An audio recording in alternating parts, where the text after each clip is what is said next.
देख रहे हैं आपका अपना चैनल इतिहास और आज। यहाँ आपको मिलते हैं रोज के सबसे महत्वपूर्ण करंट अफेयर्स प्रश्न, जो आपकी परीक्षा की तैयारी को एक नए स्तर तक ले जाते हैं। तो चलिए शुरू करते हैं आज का पहला सवाल। पहला सवाल ध्यान से सुनिए। भारत सरकार ने एआई प्लेटफॉर्म मिथोस से जुड़े जोखिमों के आकलन के लिए किसकी अध्यक्षता में पैनल बनाया है? अ. S Somnath, B. C S Shetty, C. Ashwini Vaishnaw, D. K Vijayaraghavan. आपका जवाब क्या है?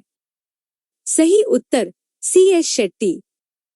भारत सरकार ने एंथ्रोपिक के उन्नत एआई प्लेटफॉर्म मिथोस से बैंकिंग और वित्तीय क्षेत्र में उत्पन्न होने वाले साइबर सुरक्षा खतरों के मूल्यांकन के लिए एसबीआई अध्यक्ष सी एस शेट्टी की अध्यक्षता में एक पैनल बनाया है।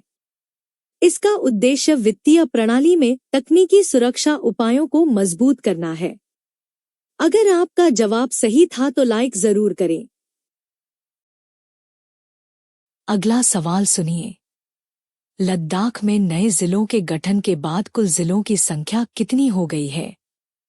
अ. 4, बी. 5, सी. 7, डी. 9। सोचिए सही जवाब। सही उत्तर 7।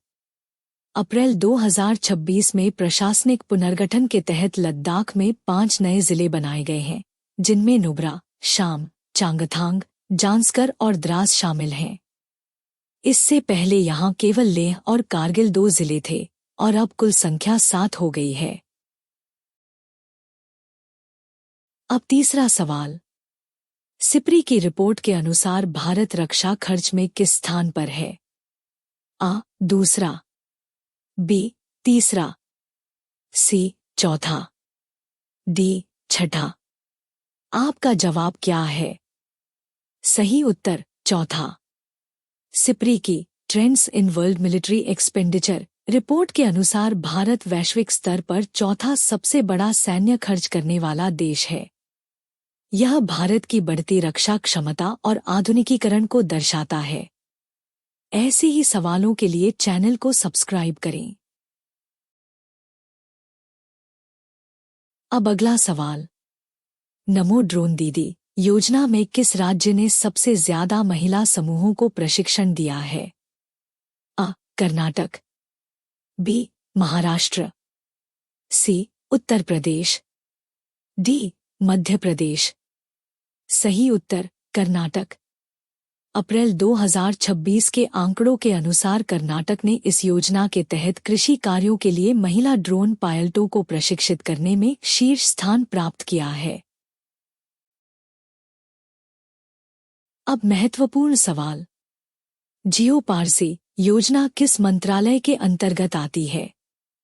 अ. गृह मंत्रालय, बी. सामाजिक न्याय मंत्रालय, सी. अल्पसंख्यक कार्य मंत्रालय, डी. महिला एवं बाल विकास। आपका जवाब क्या है? सही उत्तर अल्पसंख्यक कार्य मंत्रालय। इस योजना का उद्देश्य पारसी समुदाय की घटती जनसंख्या को बढ़ाना है और इसका संचालन अल्पसंख्यक कार्य मंत्रालय द्वारा किया जाता है। वीडियो पसंद आ रहा हो तो लाइक और शेयर जरूर करें। अब अगला सवाल। आंध्र प्रदेश की एकमात्र राजधानी किसे घोषित किया गया है? अ. विशाखापत्तनम, बी. कर्नूल, सी. अमरावती, डी. विजयवाड़ा। सही उत्तर अमरावती। आंध्र प्रदेश पुनर्गठन संशोधन अधिनियम 2026 के तहत अमरावती को राज्य की आधिकारिक एकमात्र राजधानी घोषित किया गया है। अब अगला सवाल। होक्सर झील कहाँ स्थित है? अ. लद्दाख, बी. हिमाचल प्रदेश, सी. जम्मू और कश्मीर, डी. उत्तराखंड। आपका जवाब क्या है? सही उत्तर जम्मू और कश्मीर। होक्सर झील जम्मू और कश्मीर में स्थित एक महत्वपूर्ण रामसर स्थल है, जो हाल ही में संरक्षण गतिविधियों के कारण चर्चा में रहा है? अपना स्कोर कमेंट में जरूर बताइए। अब अगला सवाल, संपन्न प्लेटफॉर्म किस विभाग से जुड़ा है? अ. दूरसंचार विभाग, बी. पेंशन विभाग, सी. वित्तीय सेवा विभाग, डी. रक्षा लेखा विभाग। सही उत्तर पेंशन और पेंशनभोगी कल्याण विभाग। संपन्न प्लेटफॉर्म पेंशन प्रक्रिया को आसान और पारदर्शी बनाने के उद्देश्य से शुरू किया गया एक डिजिटल सिस्टम है। अब अगला सवाल, ऑयल स्पिल से बचाव के नियम किस मंत्रालय ने जारी किए हैं? अ. पृथ्वी विज्ञान मंत्रालय, बी. जहाजरानी मंत्रालय, सी. पर्यावरण, वन और जलवायु परिवर्तन मंत्रालय, डी. मत्स्य पालन मंत्रालय। आपका जवाब क्या है? सही उत्तर पर्यावरण मंत्रालय। भारत की तटरेखा को तेल रिसाव से बचाने और टार बॉल्स के प्रबंधन के लिए नए दिशा निर्देश जारी किए गए हैं। चैनल को सब्सक्राइब जरूर करें। अब अंतिम सवाल, सूरज ज्योतिष्ना पुरस्कार किस क्षेत्र में दिया जाता है? अ. खेल, बी. शास्त्रीय संगीत, सी. साहित्य, डी. विज्ञान। सही उत्तर शास्त्रीय संगीत। यह पुरस्कार शास्त्रीय संगीत के क्षेत्र में उत्कृष्ट योगदान देने वाले कलाकारों को सम्मानित करने के लिए दिया जाता है।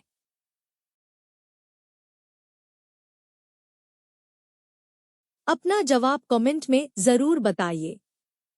आगे ऐसे ही एग्जाम ओरिएंटेड सवाल आते रहेंगे। Thank you.